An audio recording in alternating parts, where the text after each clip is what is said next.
invitation. I'm going to try to give a course during these 5 sessions, which will be broad, covering ideas ranging from learning to statistical physics and around the theme of learning physics. And I'll be preparing also the course on the way. So I'm ready to reorient the course depending upon your reactions or whatever you feel more interesting. If some topics you think are more interesting than others. So the central, the title is Physics, Learning, and Neural Networks. And I will be going back and forth from these 3 domains, trying to show in what sense they relate, what one can bring to the other, and what neural network has to do with all these ideas. So, first of all, the point of view of statistical physics, which is the one I will begin from, is the point of view of obviously building stochastic models. And building stochastic models of states or data. And the state or the data across the whole course will be written x.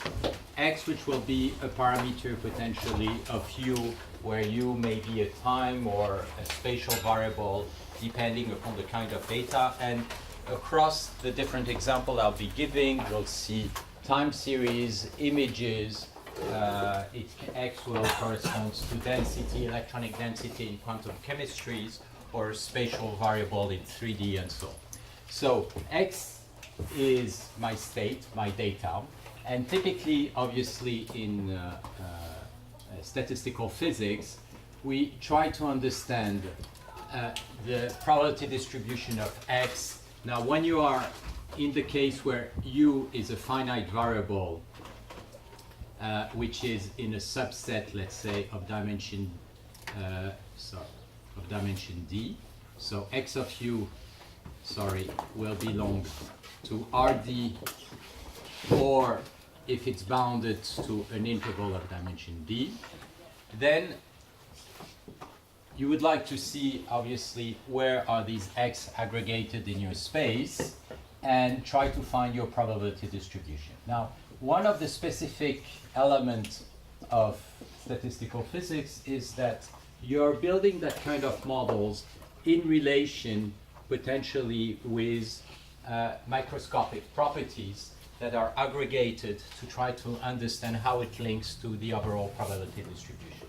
We'll see that this link between the fine-scaled structure, which is governed by the equations of physics, to the global structure which appears at the stochastic level, is obviously one of the very big issues that we mostly don't understand when we develop algorithms, in particular in machine learning applied to physics. But obviously that's one of the goals of statistical physics. It's not just to build a stochastic model, but try to really understand how it relates to the fundamental equations of physics.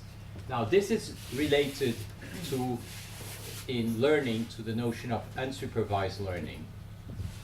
Now, unsupervised learning from data means that we will get some example xi, a certain number n of examples of this vector x.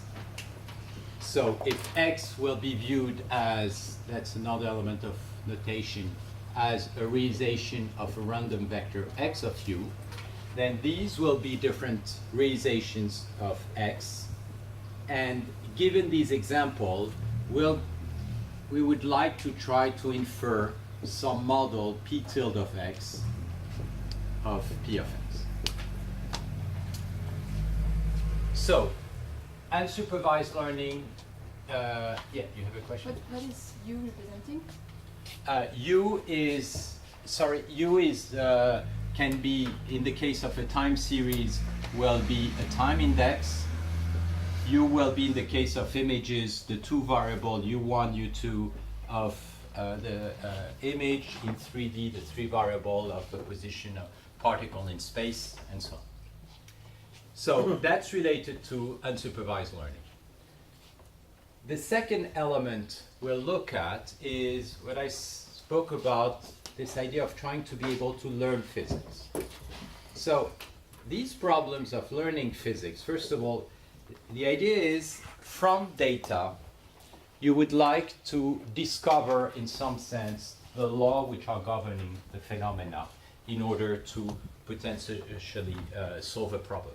So it may look bizarre to try to hope to do that from data, but you have to realize that very often biological entities are doing that. For example, if you think, for example, of electric fish, which are going into muds, so they don't see, the way that they perceive their environment is by sending an electromagnetic wave, and this wave is influenced by its environment, and then it measures the potential of the electric field which is established in the surrounding from detectors which are on their body. Now from that they are able to get exactly a description of their environment, in other words, the distance of different objects, what kind of object, what kind of conductance, and so on. To solve such a problem, essentially what you need to do is to invert the Maxwell equation. There is no way around. Now, on the other hand, it's unlikely that the fish went to school to learn Maxwell equations, so how are they doing it? Very likely they are doing it by the fact that they are moving within their environment. They can get close, get information about the type of structures that are there, make inference, and then progressively learn the inverse of the Maxwell equation without knowing at all Maxwell equations. Okay? That's a little bit the kind of thing that learning is trying to do. So to do that, you need example. You need labeled examples, and that's where we are going in this other domain of supervised learning. So you have data, but you also have the results that you would like to get from these data. So I'll give a lot of examples. For example, in image classification, the examples X will be images, and the YI will be the kind of images. For example, is it a dog, is it a car, is it other type of animals? In general, given a data X, what you would like in a supervised problem is to get a quantity which depends upon X. Now, in the context of physics, this quantity, for example, could be the energy of the system. If given the state of a system, you can compute the energy, then if you compute the differential, you have access to forces, and you can access to many of the interaction properties of the system. So is it possible to learn energies without knowing the fundamental equation from data? Now, in learning, you can't learn just from data. You also need some prior information, and we'll see why this is so important, which is going to structure your learning process. So the problem will be data plus prior information. Can we learn fundamental elements such as energies of, for example, in quantum chemistry, molecular energies of molecules without knowing anything about quantum, but knowing some prior information about the system, and we'll try to see what kind of prior information we need to do that. Now, the third point in regard to all this are these neural networks and learning in general. So, for me, what is, and in particular, these deep neural networks.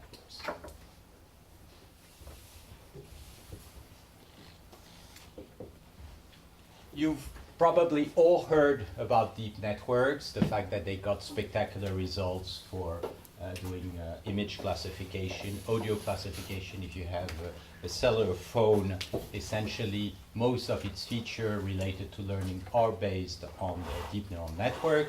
It includes also kind of applications as the world champion of Go being beaten by a machine. It's essentially using deep neural networks and so on. Why is it interesting in our context and when you're doing statistical physics? Because it looks like these kind of structures are able to solve problems that we couldn't tackle before. And this first lecture, what I'm going to try to do is to show how much we are not able to tackle many of the problems that appear in high dimension. And one of the well-known problems that statistical physics has been facing, which is still completely open, is of course turbulence. So I'm going to take turbulence as an example to show how much the tools that we have in hand, that we master mathematically, are not sufficient to tackle that kind of problems.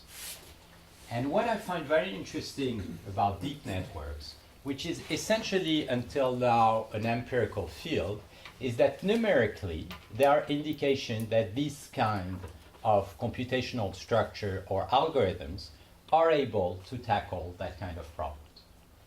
And what I'll try to do during the course is to show in what sense it is pointing mathematically in certain direction, showing that there may be ways to indeed tackle, in other words, to go beyond the type of tools that we've been using a lot in statistical physics and a lot of probability, and I'll show harmonic analysis, first based on Gaussian processes, Markov processes, high-order moments.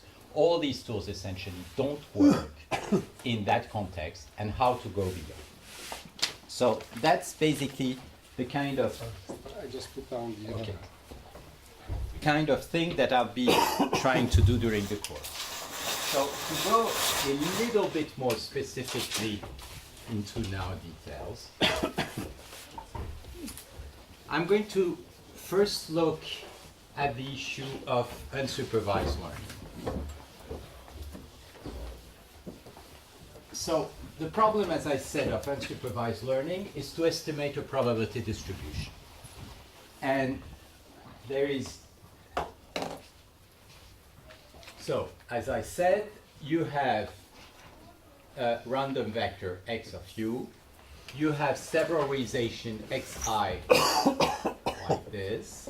And you would like to build an estimation p tilde of x of the probability distribution p of x. Okay?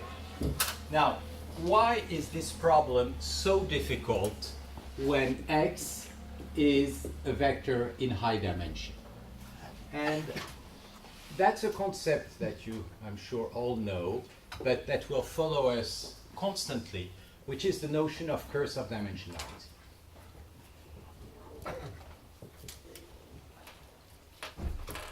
The results, before going into further details about the curse of dimensionality, is that if you only have, yes? Sorry to trouble you. Could you just give a few words about how it is that turbulence has these high-dimensional problems? I mean, It's a high-dimensional problem, and I'll go back by showing images about it. It's a high-dimensional problem because the number of free variables is huge. You cannot characterize turbulence by 3-4 measurements. You have a lot of free variables. The entropy of the system is huge and grows as the field that you're looking is growing. So in that sense, it's a high-dimensional problem. But I'll go much more in details on all these notions. So the notion of curse of dimensionality, what's happening is that when you are in high dimension, the classical notion of regularity don't work, are not sufficient. So for example, the most obvious notion of regularity that you can have on a function is to suppose, for example, that the function is differentiable or maybe slightly weaker, that it's a Lipschitz. Where is an S? Lipschitz function. So what does that mean? That means that you would say that p of x minus the increment of p in, say, in a point x prime is going to be governed by the distance between x minus x prime, bounded. So that when x goes to x prime, p of x goes to p of x prime, and essentially you are going to get a function which is almost everywhere bounded with bounded derivative in 1D or directional derivatives. Now, if you suppose that there is no way that you can estimate p tilde of x, and I'll go back to that, but essentially what you will have is that whatever estimations that you, almost whatever norm that you are going to get on your estimation, the estimation is going to decay very, very slowly with the number of example, and is going to essentially decay like n to the power 1 over d, which means that if you want to reach an error epsilon, then the number of coefficient n that you need to get will be bigger than a constant epsilon to the power minus d. So if you take d a little bit bigger than, let's say, 10, if you want epsilon to be small, this is going to grow incredibly fast. To give you an idea again, you take epsilon to be 1 over 10 and d equal 100, this gives you 10 to the power 100, so it's already more than the number of atoms in the universe. So you just can't hope to solve a problem, even if you have big data, with such weak regularity property when you're in high dimension. So another theme that is going to go across all these sessions will be what kind of regularity can we hope to have in order to be able to solve the problem, even though we don't have so many realizations. And in the case of turbulence to the extreme, the question will be, with one realization which is not so huge, can I estimate the probability density of a turbulent fluid? Okay? So that kind of regularity, and we'll go in much more details, is much too weak. Any local regularity property is much too weak. Now, this problem that we have here will be exactly, so that's in the case unsupervised, will be exactly the same in the framework of supervised learning. So for me, unsupervised or supervised are really not so different. You are facing exactly the same difficulties. And when you understand well how to solve an unsupervised problem, in other words, you begin to understand what are the deep regularity property that you can use, very often you can use the same kind of structure to attack supervised learning. So let me come back to supervised learning. Supervised learning, the difference is that you have an x, but from this x you would like to estimate a quantity y, which is a certain function f of x. So you are in the same situation, x is in Rd, and the function that you want to estimate is not anymore a probability distribution, but it's going to be some unknown function. As I said, for example, it could be the energy of the molecule, which is defined by the state x. F of x can be the name of the animal of x, or it can be recognizing the word that you've just pronounced, and so on. So it's something which is associated to x. You are going to have exactly the same problem. If you suppose only that you have some local weak regularity property, such as function f is Lipschitz, then you will never be able to learn in high dimension. Much too weak, you'll face the same kind of curse of dimensionality. So, the overview of today will be around, and I'm going to these themes. So, what I'm going to try to do is to go through standard techniques which are used to attack such things. So, for unsupervised,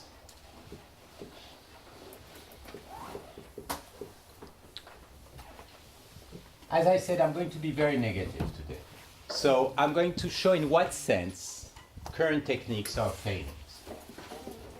So, and the failures, obviously, these are techniques that work in some specific conditions, but which are failing when we have very complex problems such as turbulence. And this is going to lead us through important tools, in particular maximum entropy approach.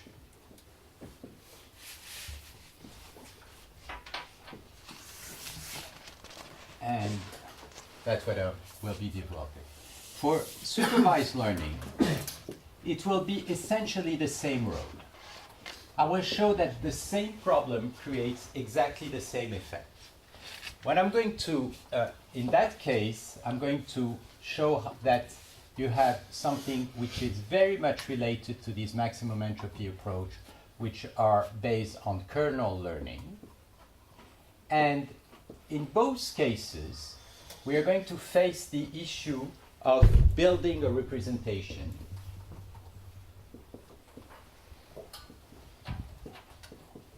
which is able to cope with these issues of curse of dimensionality.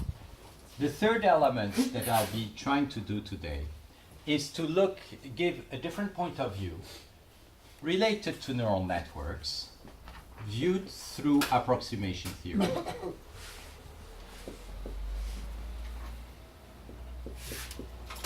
And I will give basic ideas of techniques which are used in approximation theory.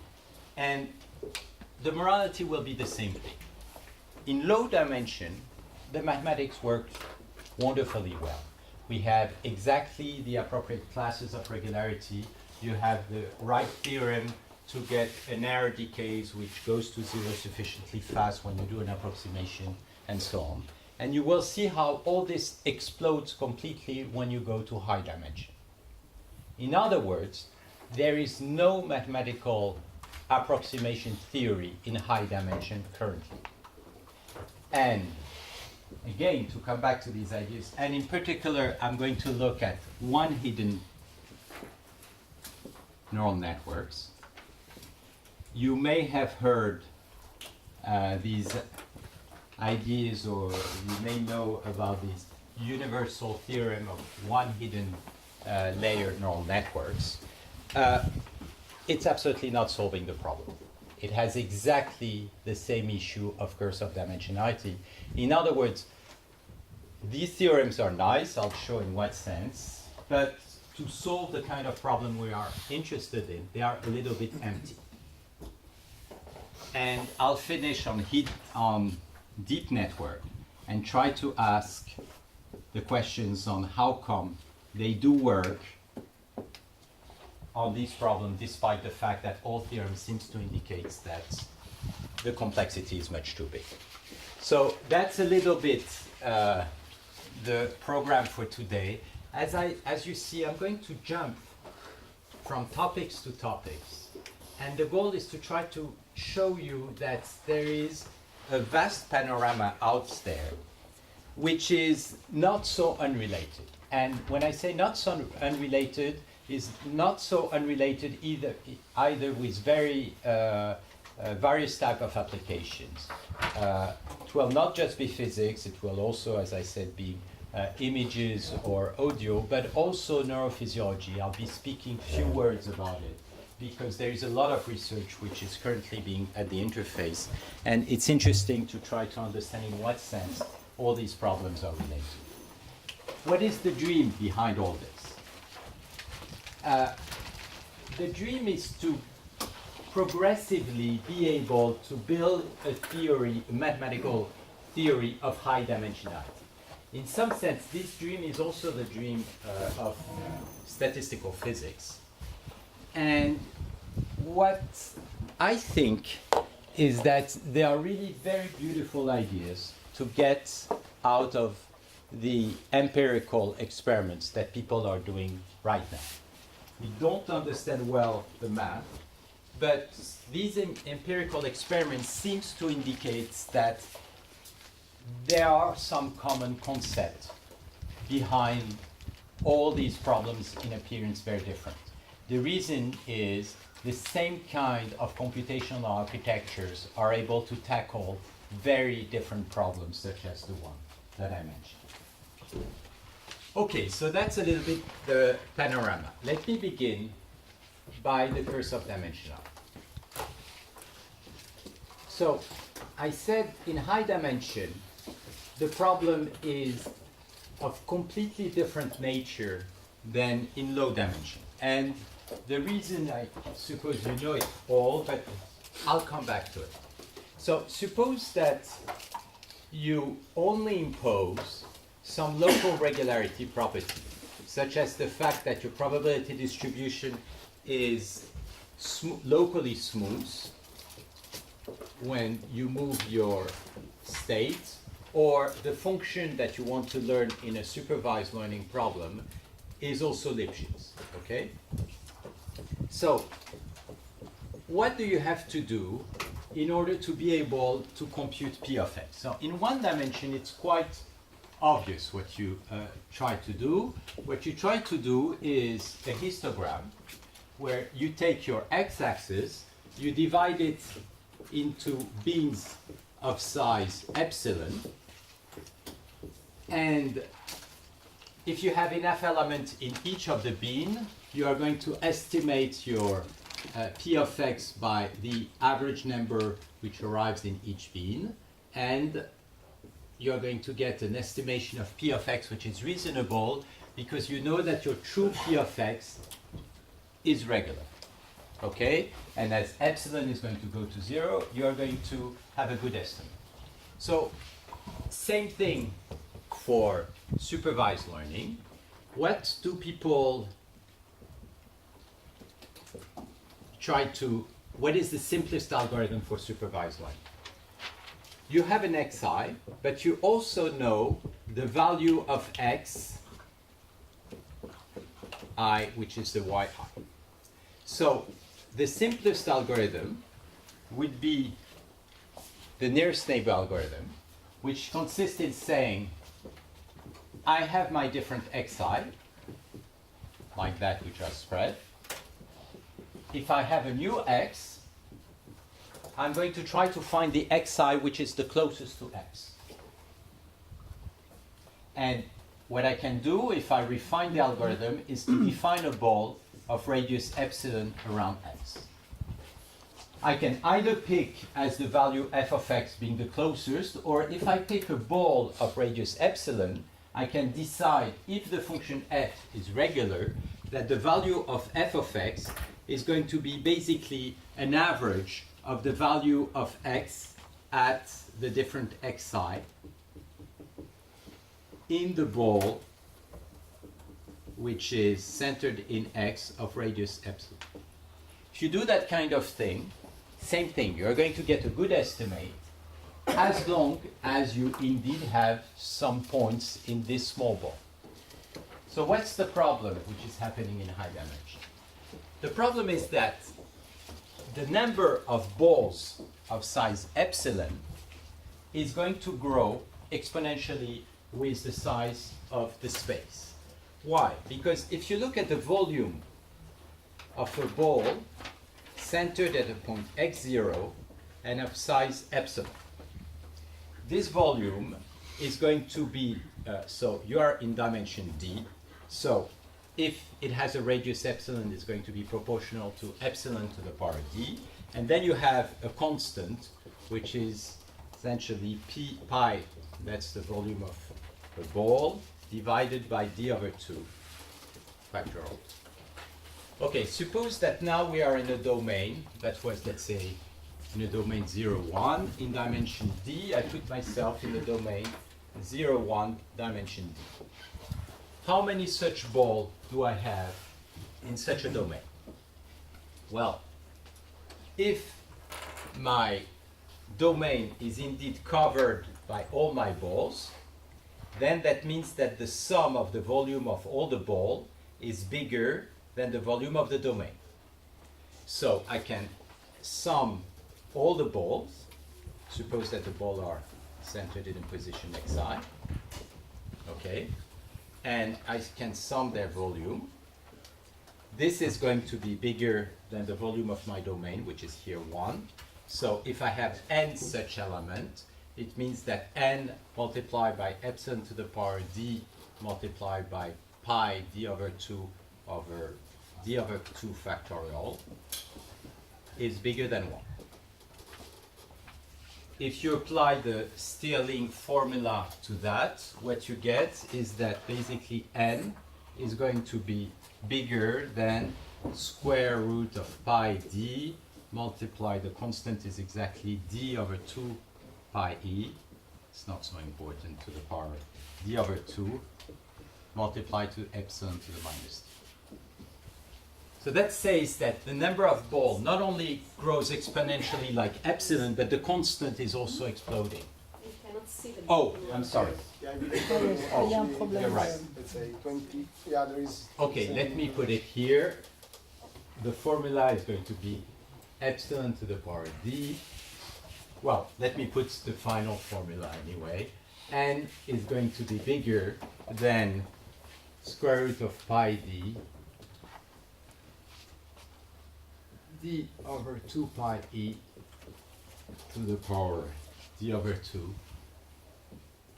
epsilon to the power minus d. So what this says is that the number of balls that you need to cover your whole domain is growing, as I said, exponentially in the dimension. So if you want to cover the space with balls centered on your examples, the number of examples you need grow incredibly quickly. And whether this is going to be for using to build histograms or to try to apply some nearest neighbor or local interpolation algorithm, you'll have the same result. The amount of data is much, much too big. So the fact that the amount of data is much, much too big means that you need to use much stronger regularity. Now, before I give you examples, I'd like to ensure on the slides, I would like just to mention one important idea related to regularity that we are going to see constantly. So, as I said, the problem will be try to find stronger regularity properties that will allow to avoid this curse of dimensionality. So, one important idea when we search for regularity is the observation that an equivalent constraint is to try to reduce the dimensionality of the problem. Now, this idea is very intuitive when you look at it in one dimension. So, in one dimension, a regular function is a function like that which has very regular variations. Okay. And one way to express the regularity in low dimension, all this is well understood, is to compute the Fourier transform. If you compute the Fourier transform of your function, so here this is my data x of u. So the Fourier transform, I'm going to systematically write it with a hat, and the Fourier variable will be an omega. Now, if you have a function which is regular, in the Fourier domain, you have a fast decay.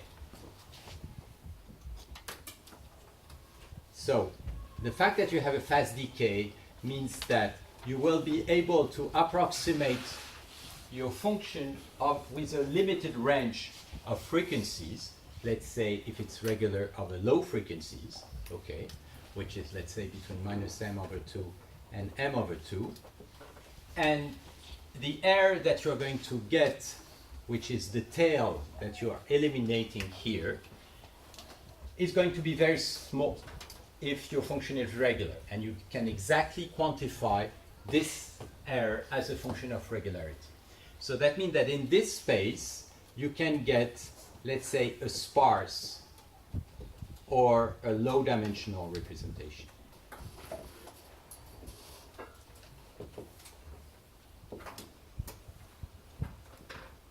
Okay, so this idea of going from something regular to something low dimensional or sparse is an idea on which we'll play constantly. In one dimension or in low dimension, we do it with the Fourier transform. In higher dimension, the whole question will be what kind of transformation will allow us to reduce the dimensionality of the problem and therefore express regularity. What I'm trying to say here is that regularity can be predefined just by the fact that you have a low dimensional representation. Okay, so before continuing, let me show examples. Alors, il faut que j'ouvre le... Ouais.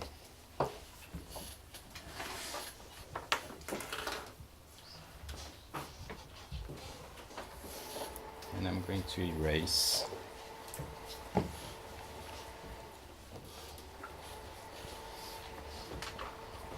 Oh, I don't know.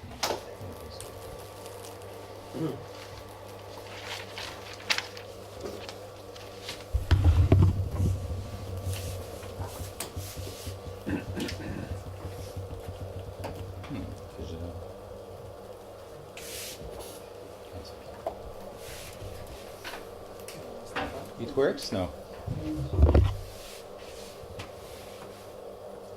now it's fine. Yeah, just do it. Ouais, ça a l'air de... Yeah, it's okay. Voilà. Ah oui, excuse-moi. Moi,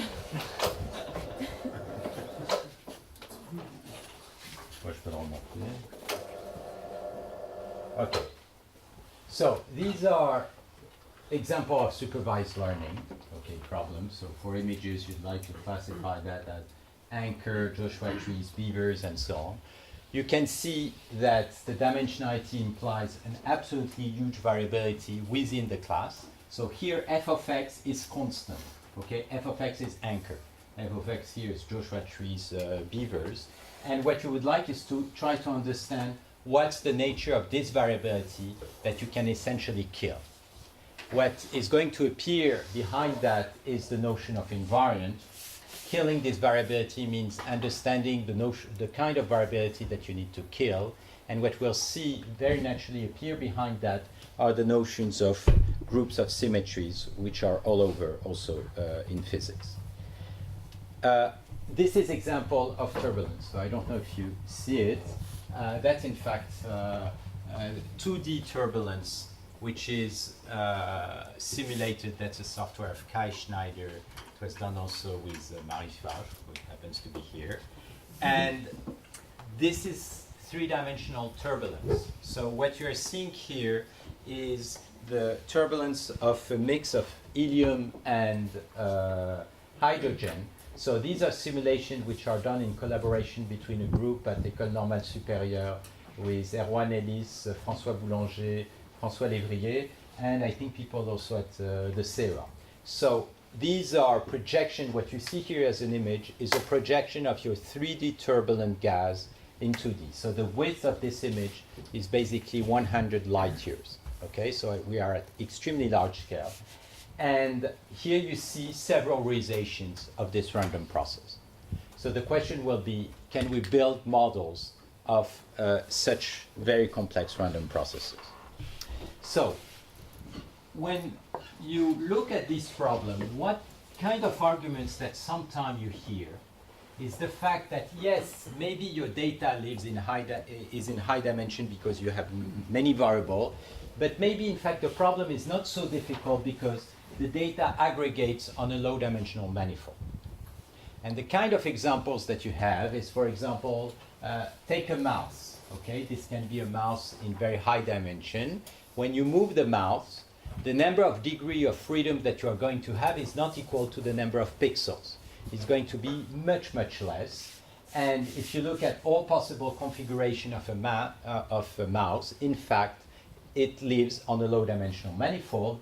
And therefore, the whole problem is then to try to find this low dimensional manifold and characterize its geometry. Now, these kind of problems are interesting, but are absolutely not the type of problem we're going to look at. The kind of problem we are going to look at are truly high-dimensional problems. Truly high-dimensional problem means that the number of intrinsic variables in the problem is huge, that the data doesn't live on a low-dimensional manifold. So here, for example, you have textures. And the texture recognition problem would be to say which one are the same, which one are different. These ones obviously are very similar, at least when you look at them. They are both realization of Gaussian white noise. Gaussian white noise lives inside your whole space. It's not concentrated in any low dimension. When you look, and that goes to that kind of image, I don't know if you can see, but these are beavers. The number of degrees of freedom is absolutely huge. Any small element of the fare, the position, the background can vary incredibly, the lighting and so on. Number of variables is absolutely huge.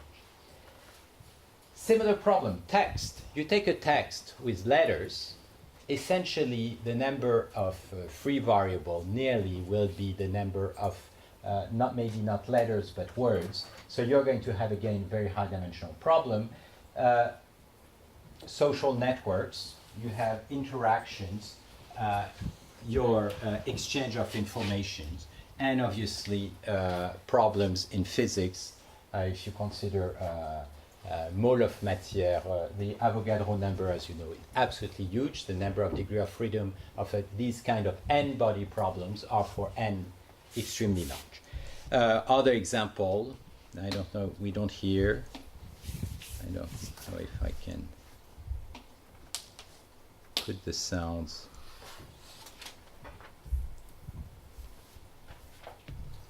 Let me see if that.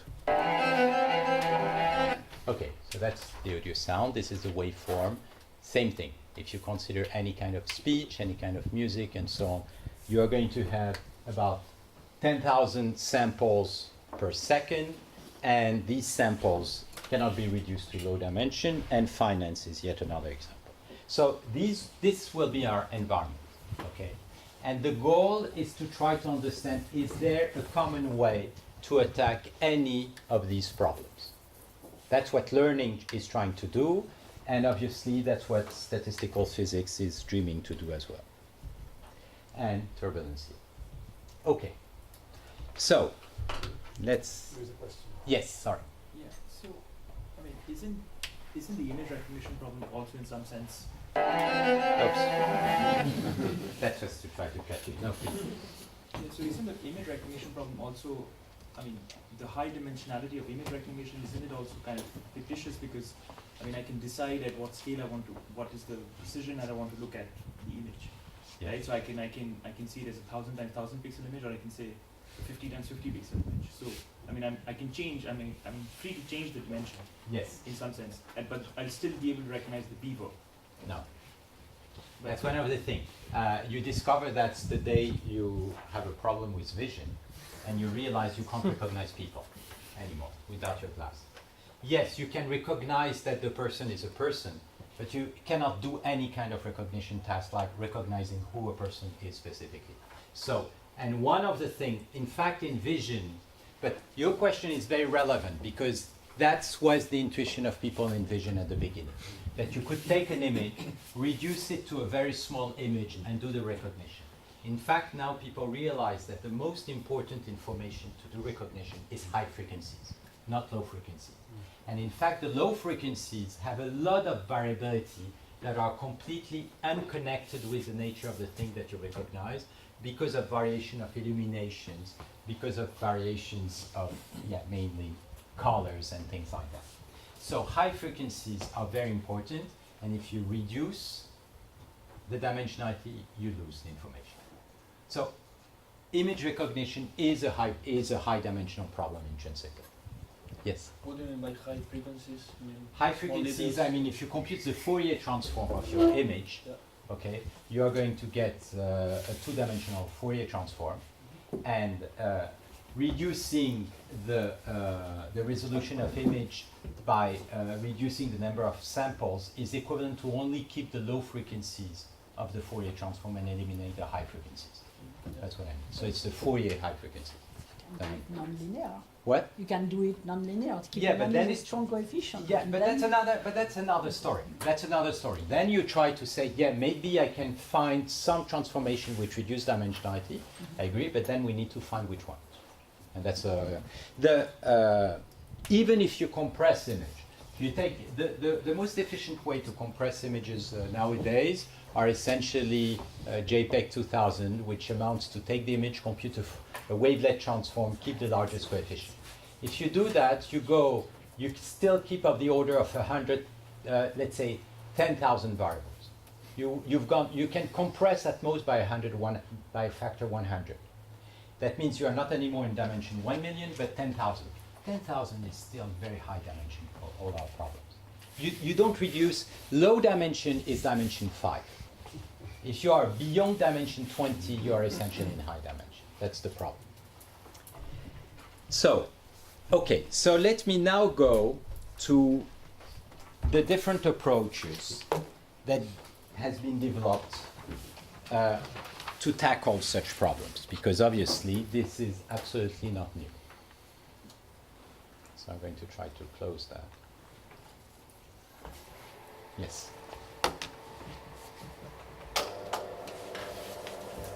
Maybe not completely. Okay, maybe I should do something before closing because it's a pain.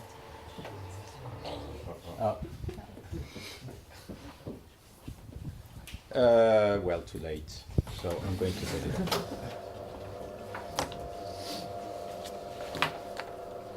on. Maybe I'm going to stop it and I'm going to write on the side of the blackboard. So, the first kind of idea that is very much used in probability early on, but still, and in particular in statistical physics, in particular in fluid dynamics, first of all is supposing that the probability distribution P of x is stationary. So stationary, and that applies to a wide range of problems, although all not all. Stationary means what? X random process is stationary. That means that P of x is invariant by translation.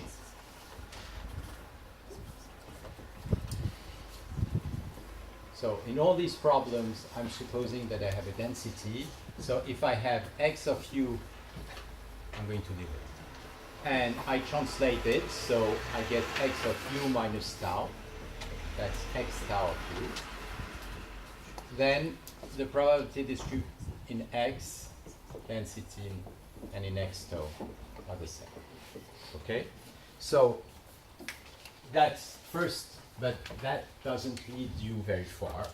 And the second, much stronger property is to assume Gaussianity. So it makes a lot of sense to assume that Gaussian phenomena appears very often because of the central limit theorem.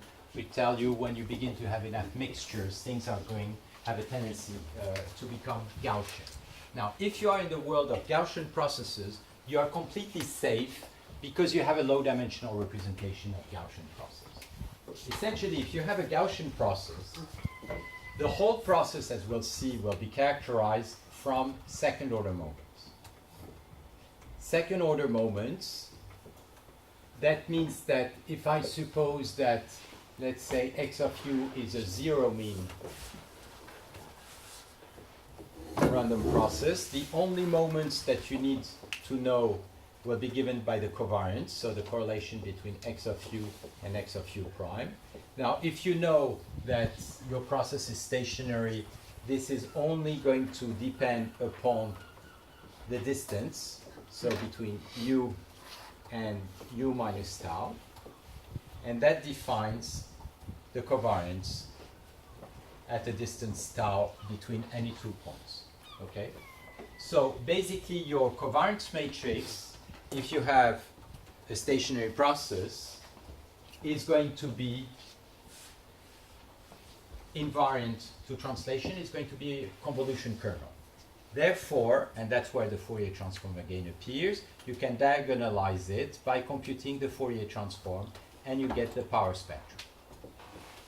So, basically, if you are in the Gaussian world, the only thing that you have to deal with is covariance, and if you have the luck to also be stationary, then your covariance is invariant by translation. It's a convolution kernel, and therefore it's characterized by its Fourier transform, which is diagonalizing. and there you have this whole body of work on power spectrum estimation. If your correlation has a fast decay, in other words, if 2 points far away are nearly not correlated, then the Fourier transform is going to be very regular, and you will need few examples to estimate your Gaussian process. So it's extremely effective, and the whole world of signal processing was essentially limited to the world of Gaussian, almost limited to the world of Gaussian until the 80s. So I'm going just to show you why you really need to go beyond Gaussian processes.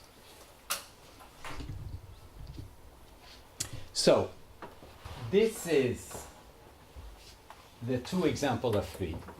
What you see here are realizations of Gaussian processes which have exactly the same second order moment than this.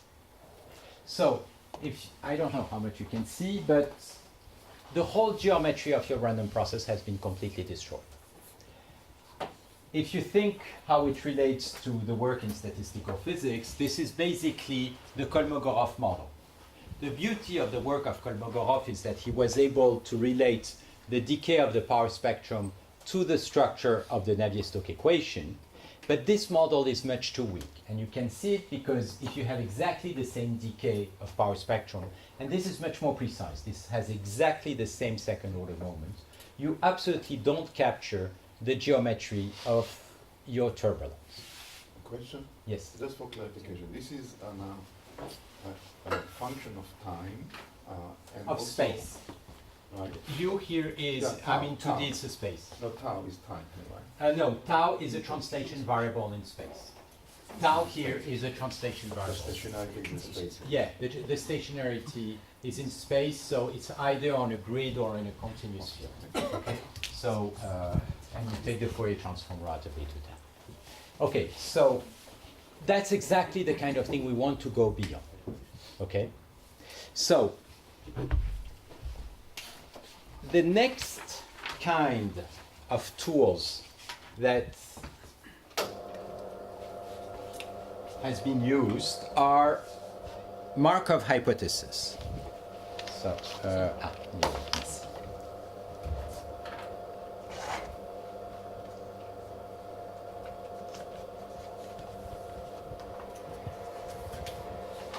Ouais, c'est bon.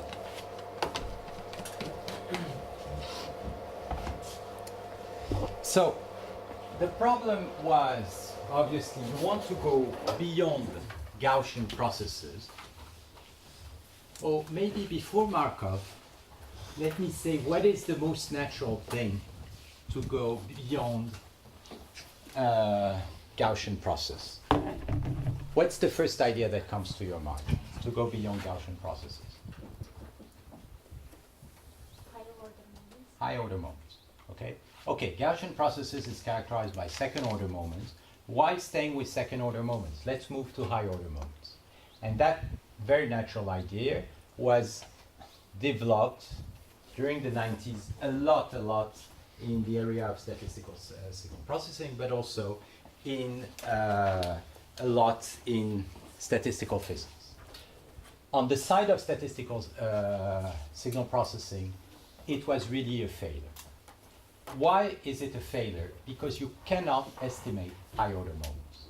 You have the number of examples you need is absolutely huge. The difficulty with high order moments is that basically you go from an x and you are going to compute an x to a power t or multiplications of x of u1, x of up. Now, if you have any outlier that is not incorporated in your model, then these outliers, so large coefficients which are not well described by your model, are going to considerably influence this quantity. And when you compute the expected value of x of u even to the power of 4, if this distribution, let's look in the 1D case, p of x, has a heavy tail with outliers. So that means that you have few large amplitude coefficients, but they are not negligible. They are going to completely drive these expected values. And because they are very unlikely to encounter, the number of examples that you need in order to get an accurate estimation of this high order moment is going to be extremely large. And so all the estimations are completely contaminated by the errors of estimation of these high order moments.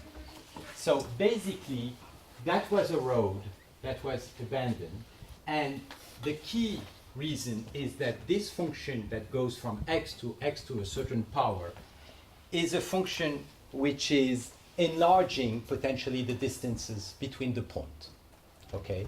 And that's increasing the variability. In other words, it's going to increase the variance of your estimate. So high order moments, although in theory, if you have sufficiently high order moments, you can characterize any random processes, we are basically stuck to second order moments. So what was much more powerful as an approach is, and that you've been studying, are the Markov approach and Markov random field. And these are absolutely beautiful ideas, but with some limitations. So let me, as I said, I'm going to be very negative today. So the idea of the Markov model is to say that the conditional probability distribution of x of u given all the other elements x of u prime can, let's say for any u prime, can in fact be reduced to a conditional probability distribution given u prime, x of u prime, for u prime in the neighborhood, which is defined by a clique of u. Now, if you have this property, then that means that you've been essentially able to reduce the dimensionality of your problem, because you don't need anymore to look at all the interaction between any pairs of particles. You only need to look at your problem locally. Locally, it may not be so easy to understand what's the topology of this neighborhood, but once you understand it, the dimensionality of your problem is then reduced to the dimensionality of your neighborhood. So boom, you go to a low dimensional problem, and then you have standard tools, and we'll look a little bit at it to solve.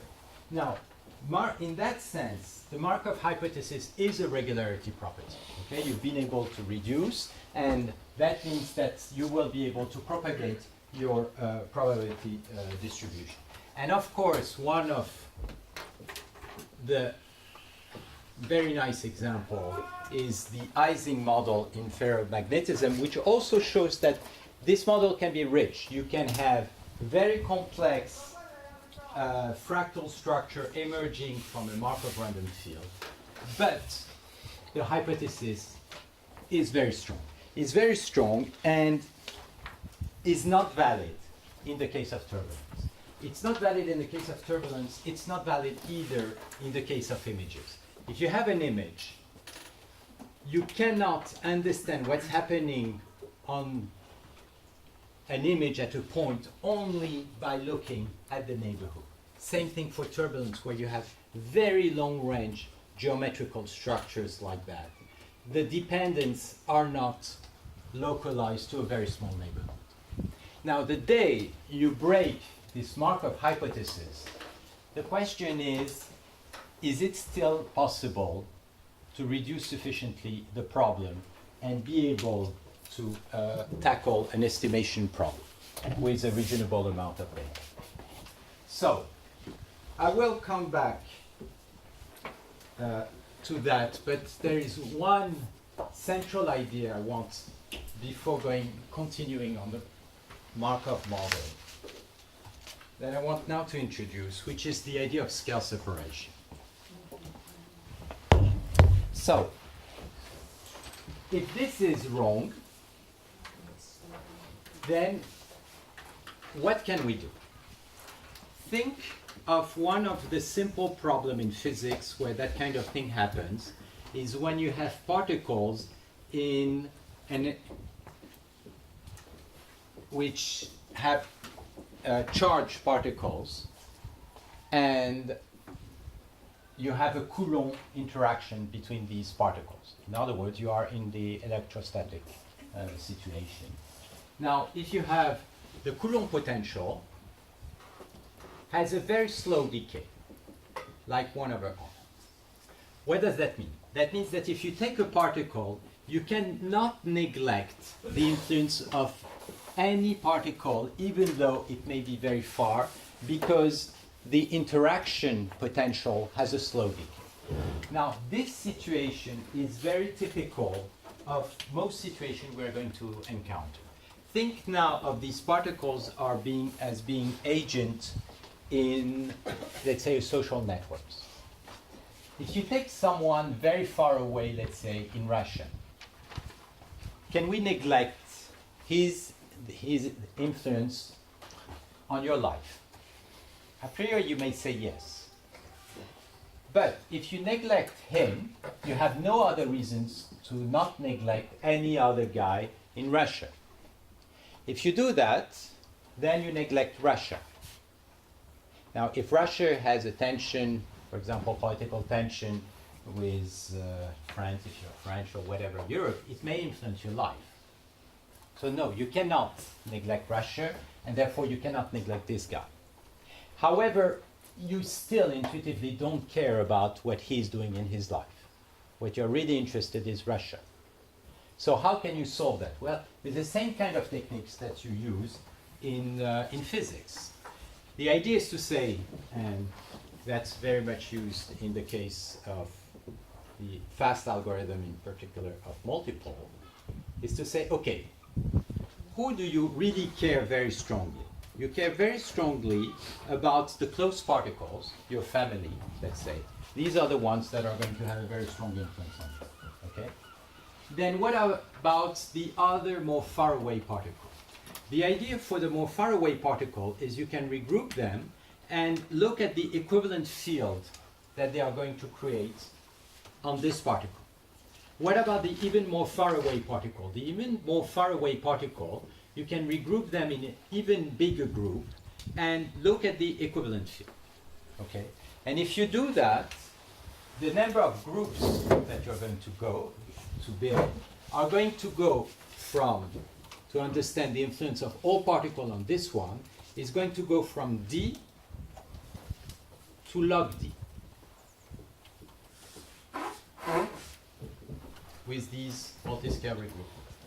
And if you can indeed structure your problem by going from dimension D to log D, then the exponential of log D is then proportional to D. So basically, you killed the curse of dimensionality. So one of the questions will be, can we use these ideas of scale separation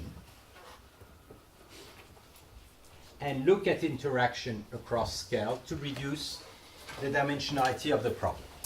Now, this idea is absolutely not new either, okay? In the 80s in particular, but even much before, and you have the idea of renormalization groups in physics, all this was developed, and in the framework of harmonic analysis, that led to these ideas of wavelet transform.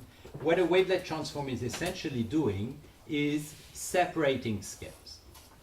And at the time, that was so in the 80s and 90s, we all hoped that this would help to understand turbulence.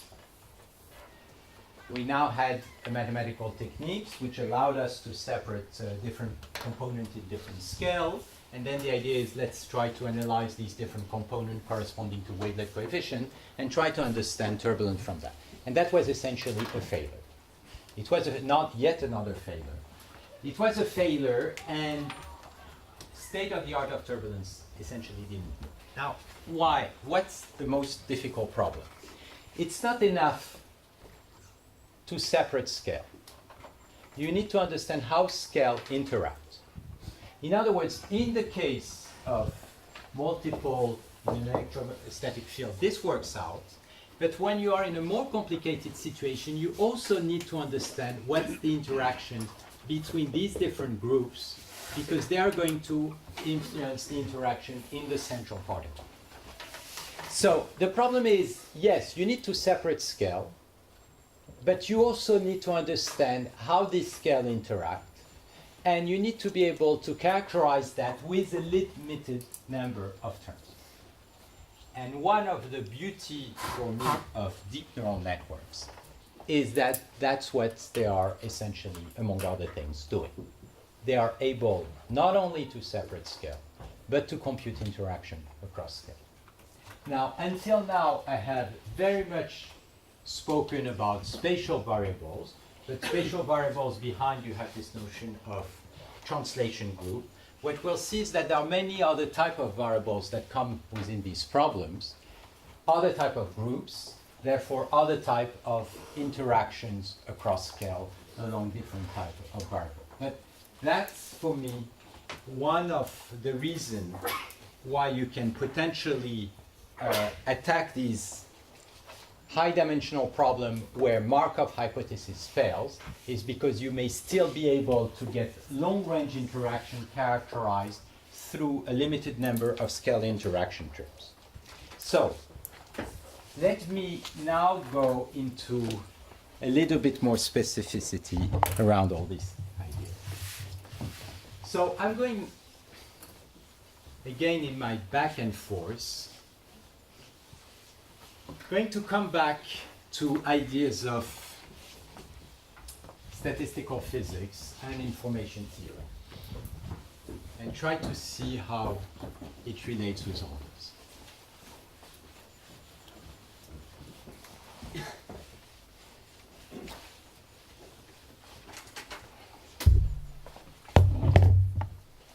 So, one of the beautiful idea of statistical physics and information theory, and that's, I'm sure, going to be very much at the center of the course also of Marc Mézard, is these ideas of concentration and of Gérard Benahus.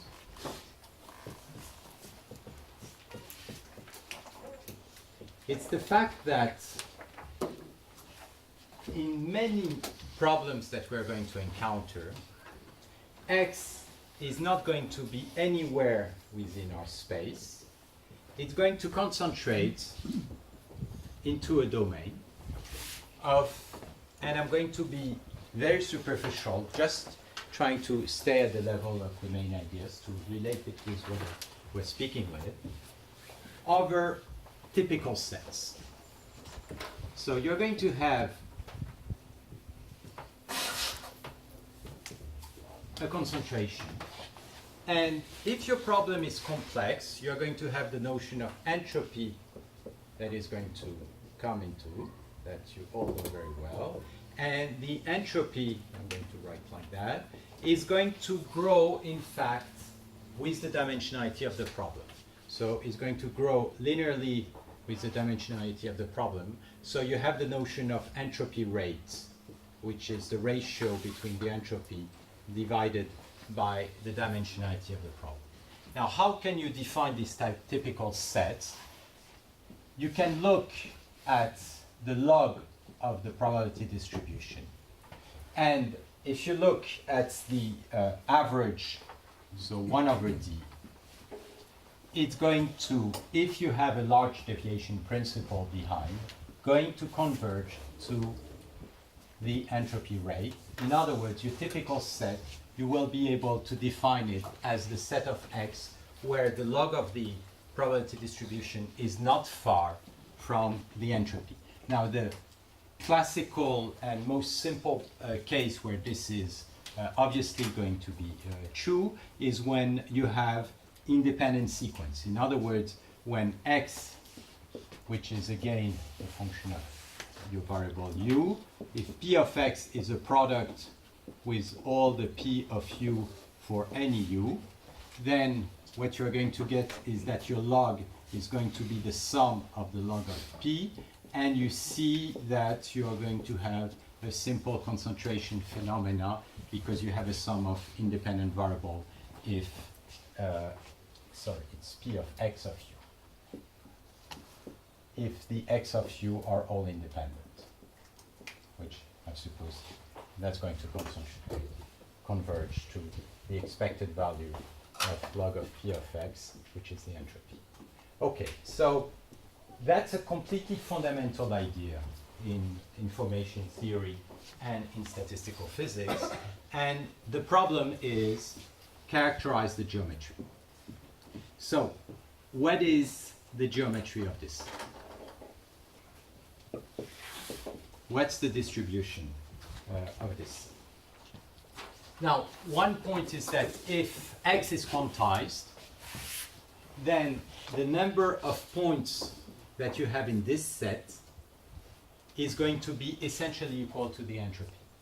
So 2 to the power of the entropy. The way you see that is that if you sum the P of X for any X in this typical set, that I'm going to call T epsilon, well, this probability, so what you want is to have a set such as the probability of this to be smaller epsilon going to be smaller than 1 of minus epsilon. This is going to be between 1 and 1 minus epsilon. And because log of P of X is of the order of h, you're going to have that P of X is going to behave like 2 to the power dh. Just to be sure. Yes? The notion of typical set, the definition is that for the sum epsilon small enough, for which this is the x that belong. So the definition of the typical sets here is the set.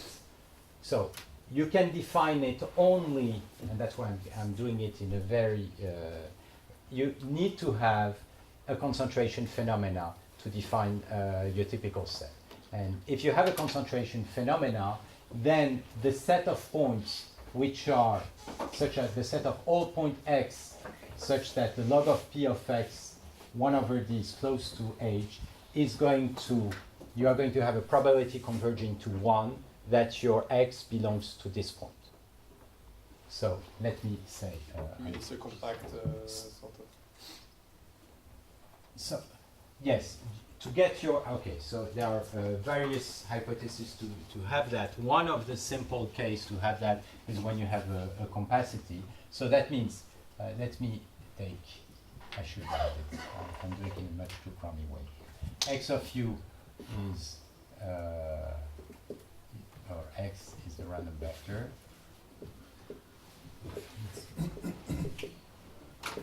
I'm looking at the log of P of X, and I'm going at the, I'm looking how far log of P of X is from h, okay?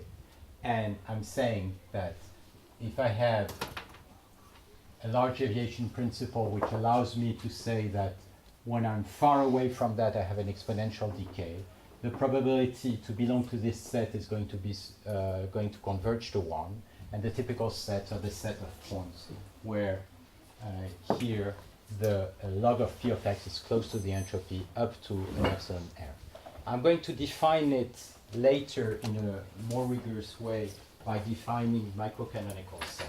I'm just trying here to say that one of the very amazing observation is that you had this probability distribution in a very large set of classes of number of cases, which is nearly uniform over a set, and the entropy is characterizing the value of this probability distribution over this set. And because the probability distribution remains nearly constant, if you sum the probability distribution, this is going to be of the order of the value of the probability distribution, so to the minus dh multiplied by the number of element in your set, and therefore you have that the number of elements in your typical set, because this is of the order of 1, is going to be of the order of to the dh. In other words, in that case, this is 2 to the power the entropy. So the entropy is giving you essentially the number of points that you have within your set. So, Just again, H is the average of minus log P or log P?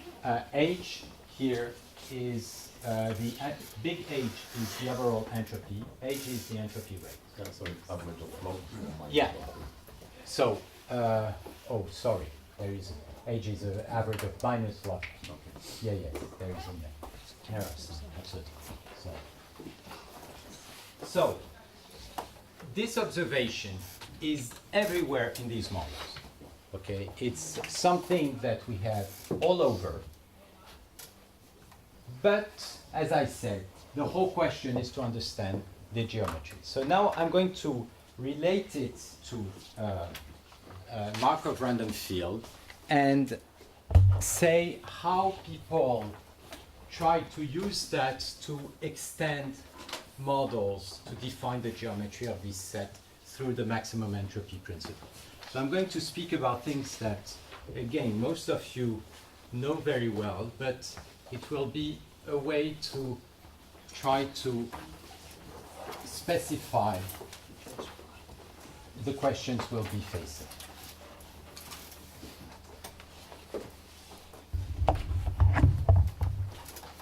So, if you have this Markov hypothesis, and if you need a little bit stronger property on positivity of the density distribution, then you have the Hammersley-Clifford theorem, which tells you that you can have an expression as a Gibbs distribution of a Markov random field. In other words, P of x, you will be able to write it as a constant exponentially minus, and I will be using that kind of notation, phi of x. And the phi of x is going to be a sum of potentials, that I was going to write it here. And again, I'm writing that for now the set of A, where the potential here, so this will be the equivalent of an energy, and these are the local potential. And the potentials have a compact support over cliques.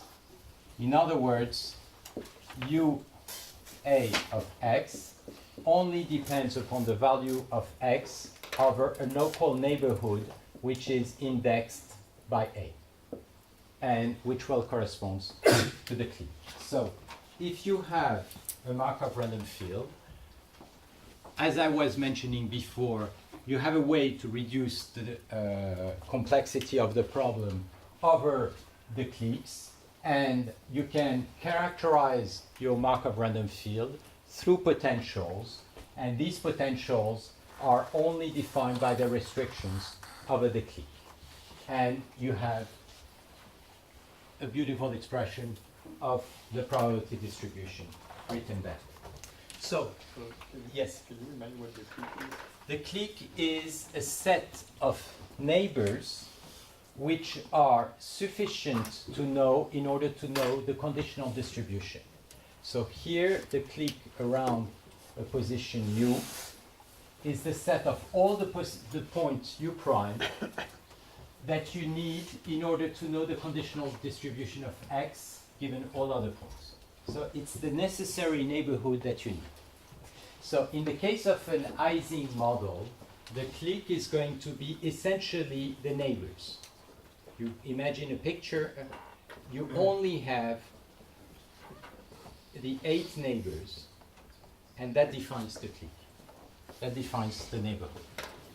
Now, this idea is, and the theorem is very impressive because it gives you an explicit characterization of the probability distribution. So in the 60s, there is someone called James who was very important in the field of statistical signal processing and statistics, who basically observed that you can take a dual approach to that and extend this idea. And the idea of Jane, and we define this idea of max entropy, is to say, well, suppose now that I don't have a potential which is specifically defined over local interactions, but I have a potential which is defined by any kind of nonlinear function. So suppose that I know moments. I'm going to erase to go back to the top.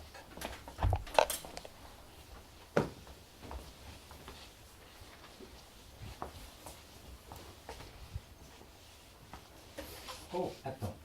C'est combien de temps? So you have 10 minutes. Ah, 10 It's minutes. at 7. Okay.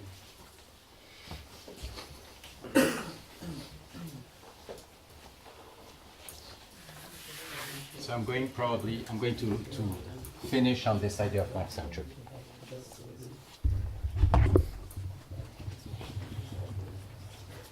So suppose that you have moments. So what does that mean? That you know some expected value of some nonlinear function of x. Okay? So in the case, for example, of Gaussian, these were products of x of u prime. But you can define any nonlinear function. Okay? It gives you a partial information.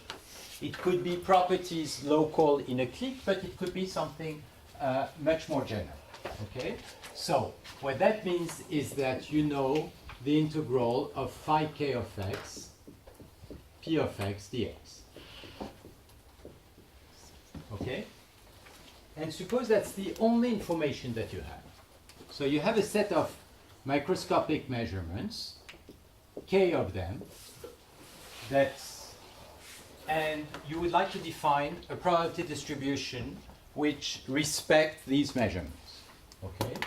So the observation is, if you have no other information about it, what you are going to build as a model is, and this model has particularly essentially no strong bias, is going to be a model which maximizes the entropy.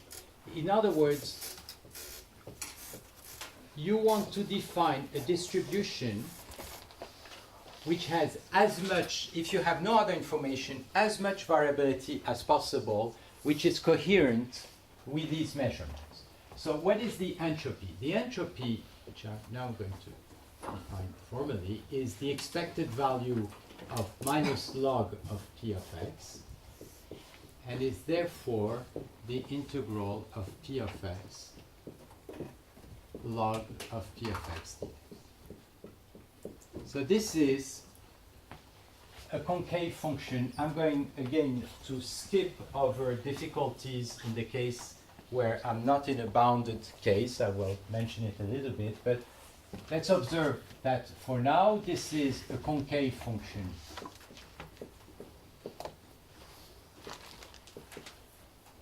Of p of x. So what do you know? You have linear constraints on p of x, and you would like to maximize your concave function. What is the solution? The solution is going to be given by Lagrange multipliers, and you are going to be able to compute an explicit form of this probability distribution, which is exactly the Gibbs distribution.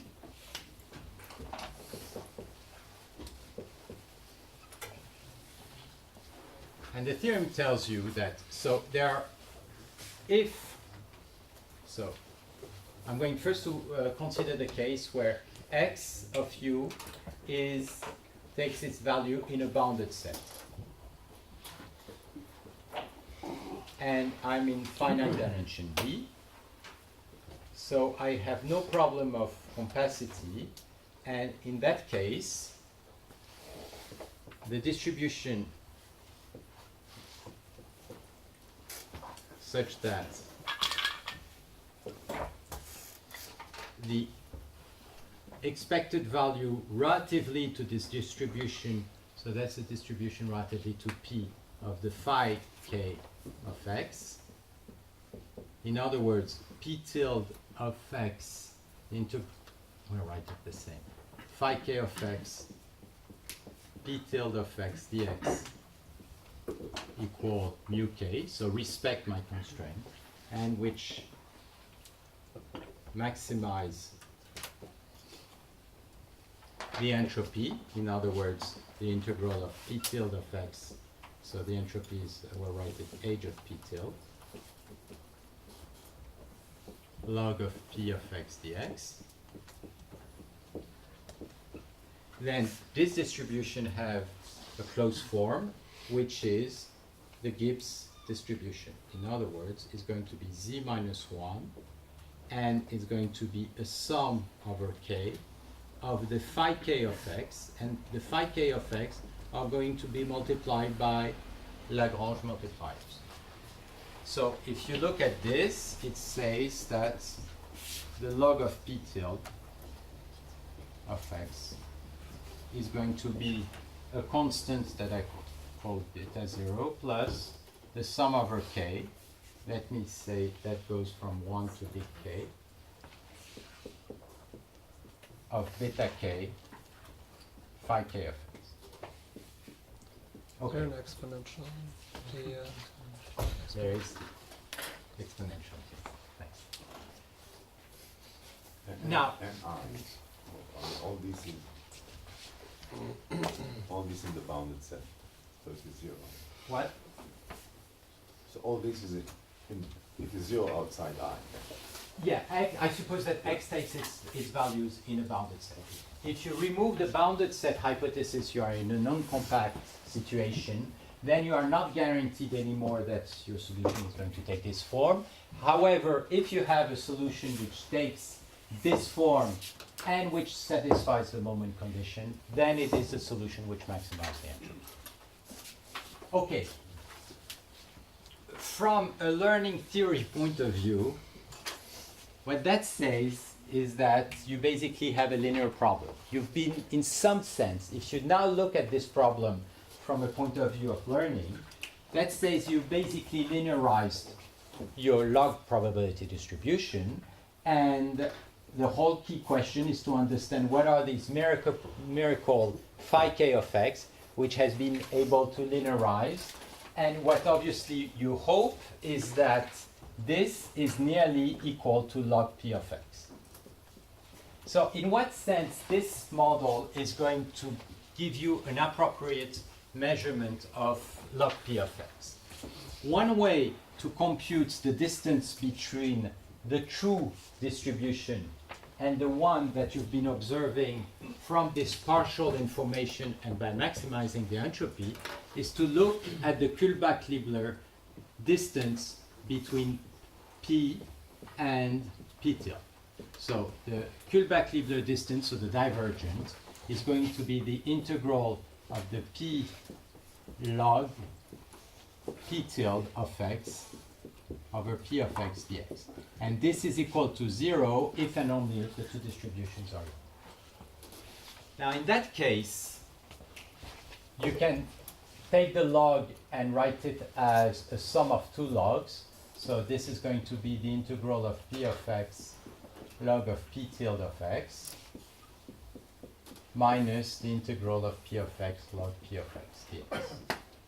And what you recognize here is the entropy of the true distribution.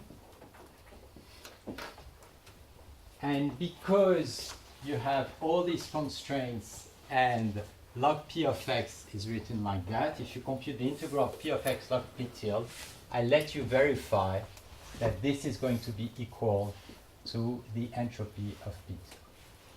So, in other words, the Kullback-Leibler distance between your model and the true distribution is the difference between the two entropies. So, In which way? sorry, what I wrote is that the Kullback-Leibler distance between the true distribution. Yeah, but it's not symmetric, so. What? Yeah, it's not symmetric. This is, oh, okay, I'm going to do it. This is P of x log of P tilde. So I'm going to do the last step. I went too fast, sorry. No, but you switched the argument, so that's what. So P of x log P tilde, this is going, I can write the expression. This is going to be the integral of P of x, and log of P tilde is the beta 0 plus the sum over k of beta k, phi k of x, and then dx. But the integral of P of x, phi k of x, is the same than the integral of P tilde. So you go back, and here you can essentially put, you get the P tilde. And therefore, it's the difference between the two entropy. So this observation says that what is a good model? A good model is a model of maximum entropy, but whose entropy is not too big, which is, in other words, you want to build a distribution which obviously is going to have a larger entropy, so this distance is always positive, but you want it to be not too big. So how are you going to search for the phi k? You have to find constraints such that these constraints are sufficiently going to reduce the entropy of your random model so that it's going to be having an entropy close to the true model. So what is very hard in all this thing? What is very hard in all this thing is to find the phi k. If I call phi of x this family of phi k,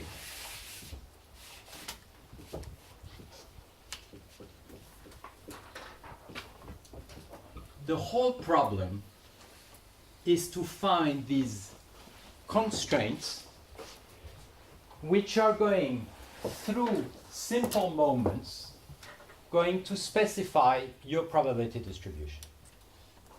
One other way to view it is to say you want to find the phi k which are going, because this is nearly equal to log p of x, going to give you a linear approximation of log of p of x. What kind of function phi k can give you a linear approximation? And your linear approximation, you want a number of moments which is not too large because you need to estimate these things. Now, to do that, you need prior information. But there are things we can immediately observe. If obviously you are looking for a model which is stationary, then P of x is invariant by translation. So you want, that means when you change x by translation, this doesn't change.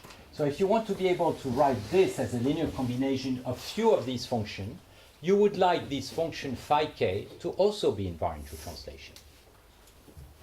So searching for the invariance of the problem and building a representation which has the appropriate invariant is going to be important. What kind of other information do you have? The problem of translation is that it's a very weak constraint.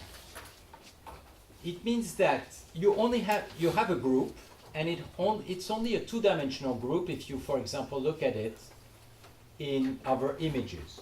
A translation is characterized by two variables, horizontal and vertical position.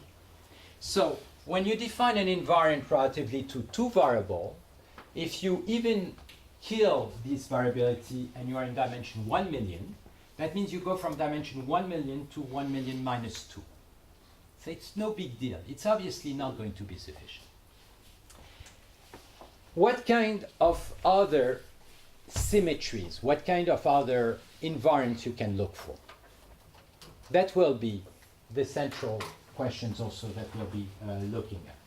And one of the very important properties that will, or kind of symmetries that will come through, will be also related to notion of deformation and diffeomorphism. If you look at turbulence, if you slightly deform a turbulent fluid, it still looks like a turbulent fluid. In fact, if you send the earlier equations, it's going to deform your random process. If you take an image and you take, for example, a face that you want to recognize, you slightly deform the face, it almost looks like a face. So deformations very often are only slightly perturbating the kind of functions that you want to look for. So the regularity relatively to diffeomorphism is going to be a very strong constraint, because we will see that it will give us a lot of information about how to search for these things. And I want to close up over what I said initially. What we're going to see is that this is very closely related to, again, scale separation. If you want to have something which is stable to deformation, you will need, in a way or another, to separate scale to do it. So I'm going to essentially finish on that and give you the 2 points that I'm going to cover after next time, related to the follow-up. This thing, which is the linearization of the log probability distribution, which is a very central properties that we have in maximum entropy approach, we have it exactly in the same way in kernel learning and in general unsupervised learning. So the first thing that we'll see is that all what I spoke about in the case of probability distribution will lead essentially to the same observation. You want to essentially linearize the very high dimensional function that you are looking for. And then we'll move to neural net. And I'm first going to look at the one-layer neural network, and then to the deeper neural network. And what we'll see is that the one-layer neural network are adaptive, have nice properties, but don't solve that problem. In other words, you are still facing the curse of dimensionality, and that's why there is something very qualitative which comes in when we move to deeper neural network, and through these steps we're going to see appearing scale parameters, and that's the direction we move forward. Okay, so I'm going to stop here. I don't know if there is any questions. Yes? So pretty much at the beginning of the talk, you emphasized that we are looking for problems which are more complex than, for instance, simple morphing. Sorry? The problems you are interested in are problems that are more complicated than just morphing, like different shapes of mouse and other things which can be just, for which we can like look for the intrinsic embedding in different, like across morphing. Yeah. And then you finish by saying that, okay, now let's look for features which Right. are... Because in the case of a mouse, you have a single structure which moves like that. In the case of a turbulent fluid, everything moves in all directions. So you are not going to have 3-4 parameters which are deforming. The set of diffeomorphism is a group of infinite dimension. There is a huge variability around this diffeomorphism. And one of the important things is that we'll see that we don't need to keep all this variability. You can kill a lot of this variability and therefore reduce the dimensionality of the problem. So the difference between a mouse and a turbulent fluid, you are right, both are deforming, but the mouse doesn't have as much degrees of freedom and as much possible deformation as a fluid. The fluid can completely move, the mouse it's much smaller. But you're right, the concept of deformation will be different.